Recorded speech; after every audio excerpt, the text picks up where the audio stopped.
राज्यातले असे काही लोकसभा मतदारसंघ आहेत ज्यावरती भाजपचा बारीक डोळा आहे आणि यापैकीच एक मतदारसंघ म्हणजे बारामती. भाजपने बारामती लोकसभा मतदारसंघात आपले हातपाय पसरवण्याचा पुरेपूर प्रयत्न केला, पण त्यांना अजूनपर्यंत तरी त्यात यश मिळालेलं नाही आहे. त्यामुळे भाजपकडून बारामतीमध्ये ऑपरेशन लोटस केलं जात आहे अशी चर्चा वारंवार ऐकायला येते. पण ज्या नेत्यांच्या माध्यमातून भाजपने पुणे जिल्ह्यात आपलं अस्तित्व निर्माण करण्याचा प्रयत्न केला आहे त्यांना मिळालेलं हे जे यश आहे ते भाजपच्या अपेक्षेपेक्षा फारच कमी आहे. त्यामुळं हे ऑपरेशन लोटस आता फेल झालंय अशी कुठेतरी चर्चा आहे. कित्येक वर्षापासून पुणे जिल्हा आणि त्यातल्या त्यात स्पेशली बारामती हा राष्ट्रवादी काँग्रेसचा गड राहिला आहे.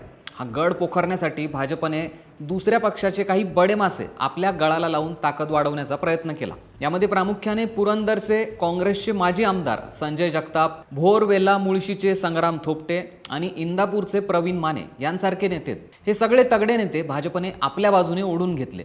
जर आपण आत्ताच झालेल्या पंचायत समिती आणि जिल्हा परिषदेच्या निवडणुकांचे जर निकाल पाहिले तर भाजपने ही जी प्लॅनिंग केली आहे हिला काही अपेक्षित यश मिळालेलं नाहीये असं आपल्याला दिसतंय. पुणे जिल्ह्यातल्या 13 पंचायत समित्यांपैकी 10 जागेवर राष्ट्रवादी काँग्रेसनेच आपला झेंडा फडकवलाय आणि आपलं वर्चस्व कायम ठेवलंय.